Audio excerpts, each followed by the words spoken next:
Merry Christmas. Christmas శుభాకాంక్షలు.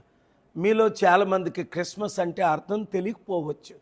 క్రీస్తు పుట్టినరోజు ఈ లోకంలో 2025 సంవత్సరాల క్రిందట క్రీస్తు పుట్టి 33.5 సంవత్సరాలు జీవించి చివర 3.5 సంవత్సరాలు అద్భుతాలు చేసి చనిపోయిన వారిని లేపి, గుడ్డివారికి కళ్ళు ఇచ్చి, మోగవారికి మాట ఇచ్చి, కుంటివారికి నడికి ఎన్నో అద్భుతాలు చేసి, ముఖ్యంగా మనస్సుకు నెమ్మది, శరీరానికి ఆరోగ్యం, సమస్యలన్నీ తీర్చిన క్రీస్తు ప్రభు ఈరోజు కూడా మీ సమస్యలు తీర్చాలంటే, ప్రభువా నా హృదయంలోనికి రా, నా మనస్సును మార్చు, నన్ను నీవెలే చెయ్యని మీరు కోరినట్లయితే ఈ క్షణంలోనే ఆయన మీ హృదయంలోకి వస్తారు.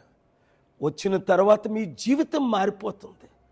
మీరు హిందువా, ముస్లిమా, క్రిస్టియనా అని కాకుండా ఎవరైనప్పటికీ క్రీస్తుని స్వంత రక్షకునిగా అంగీకరించవచ్చు. అంగీకరించినట్లయితే క్రీస్తు వలె మీరు నడుస్తారు, మాట్లాడతారు, చూస్తారు, అద్భుతాలు చేస్తారు. తినలేని వారికి తిండి పెడతారు, బట్టలేని వారికి బట్టిస్తారు, ఇతర మతస్థులను నిందించుకుంటా, దూషించుకుంటా. ఇప్పుడు చూడండి, 5 రోజుల క్రిందట దాస్ అనే ఫ్యాక్టరీ వర్కర్ని హిందూ అని లించ్ ముక్కలుగా చేసి చివరికి కాల్చేశారు బంగ్లాదేశ్లో. తీవ్రంగా మరొకసారి నేను ఖండిస్తున్నాను. అలాగే అనేక మంది చర్చికి వెళ్తుంటే నిన్న రాత్రి ఎన్నో అటాక్లు జరిగాయి.